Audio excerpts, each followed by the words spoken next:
안녕하세요. 성경은 하나님의 말씀이다. 기독교 신앙의 가장 중심에 있는 믿음 중 하나죠. 오늘은요, 바로 이 믿음이 도대체 어떤 신학적인 틀 위에 서 있는지 한번 같이 파헤쳐 보려고 합니다. 자, 바로 이 질문에서부터 시작해보죠. 한번 생각해 보세요. 16세기라는 어마어마한 시간 동안 40명이 넘는 서로 다른 시대와 환경 속의 저자들이 썼는데 어떻게 이게 단 한 분, 신의 통일된 말씀이 될 수 있을까요?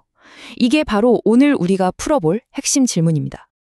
그 답을 찾기 위한 첫걸음은요, 성경이라는 책이 우리가 아는 다른 어떤 책과도 비교할 수 없을 만큼 엄청난 규모와 복잡성을 가졌다는 점부터 이해하는 거예요. 한번 들여다볼까요? 흔히 성경 한 권 이렇게 말하지만 사실은 그게 아니죠. 구약이 39권, 신약이 27권, 총 66권의 책을 한데 모아놓은 말 그대로 거대한 하나의 도서관이라고 보는 게 훨씬 정확합니다. 게다가 이 책이 쓰인 시간의 스케일 좀 보세요. 정말 입이 떡 벌어지죠? 첫 부분은 지금으로부터 무려 3,500년 전쯤에 쓰였고요. 이 책들이 완성되기까지 걸린 시간만 해도 1,600년이나 됩니다. 그래서 핵심은 이겁니다.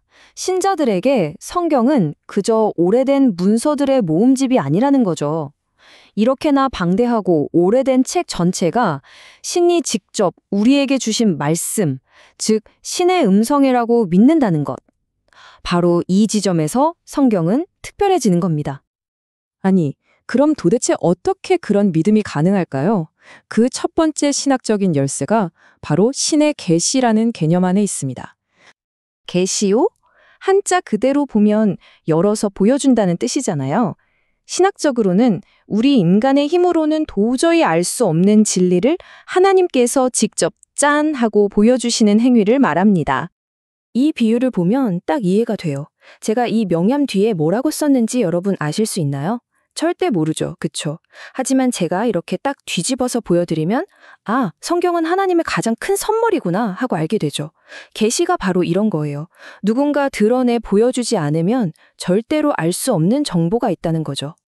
다시 말해, 이 신학적인 관점에서 보면요.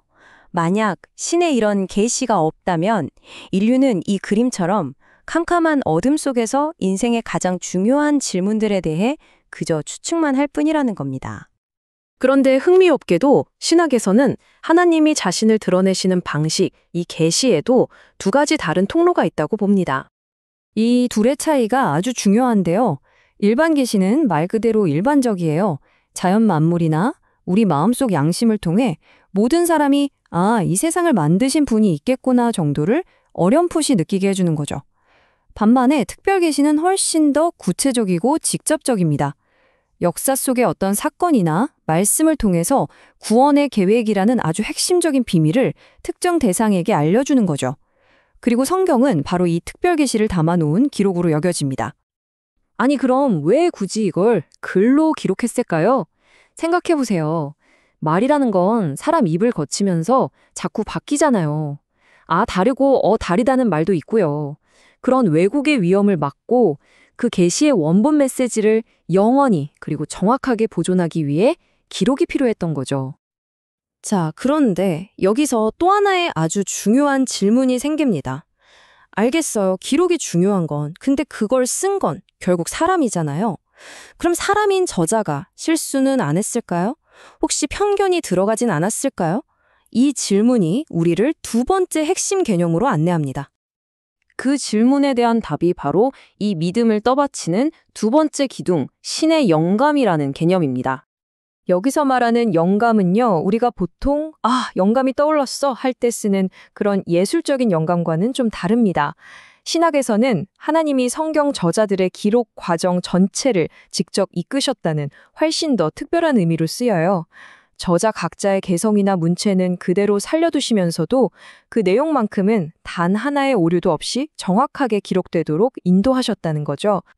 자, 이제 그림이 딱 맞춰지는 것 같지 않으세요?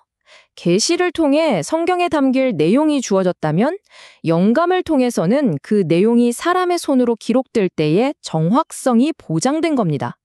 바로 이 두 가지, 계시와 영감, 이 둘이 합쳐져서 성경이 하나님의 말씀이라고 불리는 신학적 근거가 되는 거죠.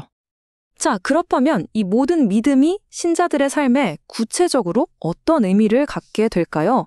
마지막으로 그 최종적인 의미를 한번 살펴보시죠. 이 모든 걸 믿는다면 결론은 명확해집니다. 성경은 더 이상 그냥 좋은 책이나 지혜로운 책 수준이 아니게 돼요. 무엇이 옳고 그른지, 어떻게 살아야 할지, 내 삶의 모든 갈림길에서 최종적인 기준, 즉 절대적인 진리의 나침반이 되는 겁니다. 결국 신자의 관점에서 보면 성경은 세상의 어떤 금보다 귀하고 꿀보다 더 단 가치를 지니게 됩니다. 오늘 우리가 함께 살펴본 이 신학적 틀이 바로 이 엄청난 고백의 이유를 설명해 주죠. 이 설명 여러분은 어떻게 들으셨나요?